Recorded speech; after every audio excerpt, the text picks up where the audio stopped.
கர்த்தருடைய பரிசுத்த நாமத்திற்கு சோத்திரம்.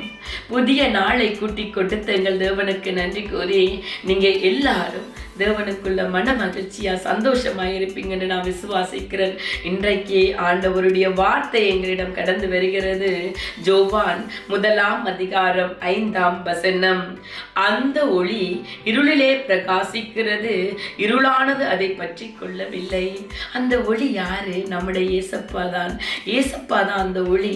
அவருடைய வழிகளில் வருகிறவர்கள் வெளிச்சத்தை காண்பார்கள். இன்றைக்கு அநேக ஜனங்கள் சிறையிருப்பான வாழ்க்கையில் இருக்கிறாங்க. கொள்ளை நோய்கள், வியாதிகள், டிப்ரெஷன்கள், ஒரு விடுதலை இல்லாத வாழ்க்கை என்று சிறையிருப்பான வாழ்க்கைகளை வாழ்றாங்க. ஆனா அவருடைய வழியில் வரும்போது நிச்சயமாக விடுதலை உண்டு. ஆனா அவருடைய பாதையில் மாத்திரம் வர முடியாதபடி இன்று அநேக தடைப்பட்டிருக்கிறத காண்கிறோம். ஆனா அவரே அந்த ஒளி. அவருடைய வார்த்தையே நாங்கள் நிலைநிற்கும் போது அவையே ஜீவ வார்த்தையா இருக்கிறது. அவையே எங்களுக்கு வெளிச்சத்தின் பாதையில் அழைத்து செல்லுகிறதா இருக்கிறது. ஏசப்பா சாதி இன மத வேறுபாடு பார்ப்பவர் அல்ல. அவர் இந்த உலகத்தில் இருக்கிற எல்லா ஜீவ ராசிகளையும் அவர் நேசிக்கிறாரு. ஆதியில இருந்து இன்று வரை அவர்களை நேசிக்கிறவராய் இருக்கிறாரு. அதனால இயேசுவை குறித்து யோவான் ஸ்நானகன் இப்படியாக சாட்சி சொல்லுகிறாரு. யோவான் 5 நாங்க 12 வரையும் வாசிக்கும் போது அந்த ஒளி இருளிலே பிரகாசிக்கிறது, இருளானது அதை பற்றி கொள்ளவில்லை. தேவனால் அனுப்பப்பட்ட ஒரு மனுஷன் இருந்தான். அவன் பெயர் யோவான்.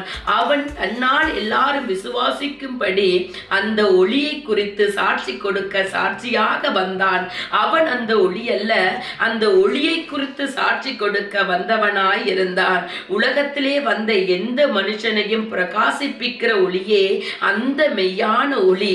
அவர் உலகத்தில் இருந்தார், உலகம் அவர் மூலமாய் உண்டாயிற்று, உலகமோ அவரை அறியவில்லை.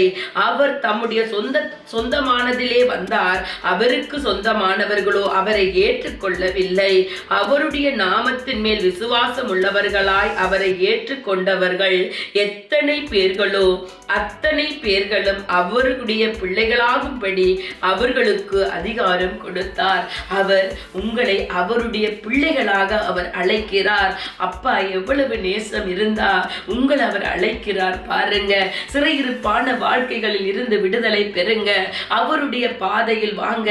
சத்துருவை ஜெயித்தவர் எங்கள் தேவன். பிசாசின் தந்திரங்களை முறியடித்தவர் அவர். பிசாசின் தலையை தன் கால்களினால் மிதித்து போட்டவர் அவர். இன்றைய எத்தனையோ பேர் செய்வனைகள், சூனியங்கள், மந்திரங்களுக்குள்ளே கட்டப்பட்டு இருக்கிறீங்க. எத்தனையோ பேர் மரண படுக்கையில இருக்கிறீங்க. எத்தனையோ பேர் சமாதானம் இல்லாமல் இருக்கிறீங்க. ஆனா ஆண்டவர் அழைக்கிறார். அவருடைய வழிகளில் வருகிறவர்கள் நிச்சயமாக வெளிச்சத்தை காண்பாங்க. இயேசுட பாதை இடுக்கனான பாதை. அந்த பாதையில வரும்போது பரலோக ராஜ்யம் உங்களுக்காக காத்திருக்கும். பாவங்களை விடுங்க. சாபங்கள் இருந்து உங்களுக்கு விடுதலை கொடுக்கிறவர் அவர் ஒருவரே. அவருடைய பாதையில் வரும்போது ஆண்டவர் உங்களுக்கு விடுதலையை கொடுப்பார்.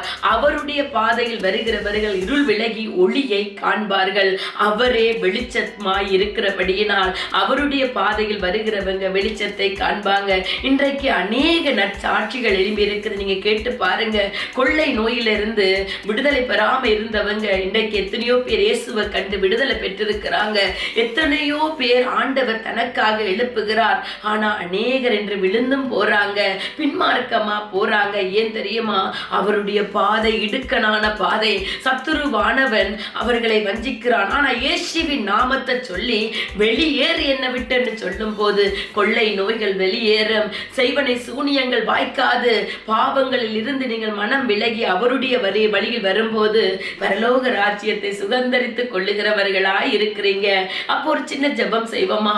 அன்பான தகப்பனே, இந்த வீடியோவை பார்த்து கொண்டு இருக்கிற பிள்ளைகளை நீங்க கண்ணோக்கி பாருங்க. ஆண்டவரே, இருதயத்தில் இருக்கிற காயங்களை ஆற்றுங்க, வேதனைகளை ஆற்றுங்க, துன்பங்களை மாற்றி ஒரு சமாதானம் இன்று கடந்து போக வேண்டும். தேவ சமாதானம் ஒவ்வொருவரையும் ஆளுகை செய்ய வேண்டும் ஆண்டவரே. இருளில் இருக்கிற ஜனங்கள் வெளிச்சத்தை காண வேண்டும் ஆண்டவரே. நீரே அந்த வெளிச்சம். உமது பாதையில் வந்து விடுதலைகளை பெற்றுக்கொள்ள உதவி செய்யுங்க. இந்த வீடியோவை யாரெல்லாம் பார்த்து கொண்டு இருக்கிறார்களோ இன்று அவர்களுடைய வீடுகளுக்குள்ளே வெளிச்சம் கடந்து போனதற்காய் நன்றி சொல்லுகிறேன் ஆண்டவரே. சிறையிருப்புகளை மாற்றினதற்காய் நன்றி. வியாதிகளில் இருக்கிறவர்களுக்கு சுகத்தை கொடுத்ததற்காய் நன்றி. குடும்பங்களிலே சமாதானம் இல்லாமல் இருக்கிறவர்கள் சமாதானத்தை பெற்றதற்காய் நன்றி. அப்பா, உமது சத்தியத்தை பிடித்துக் கொண்டு உமது வழியில் வர உதவி செய்யுங்க. இயேசுவின் நாமத்தில் ஜெபங்கட்டு நிற்கிறோம் பிதாவே, ஆமேன்.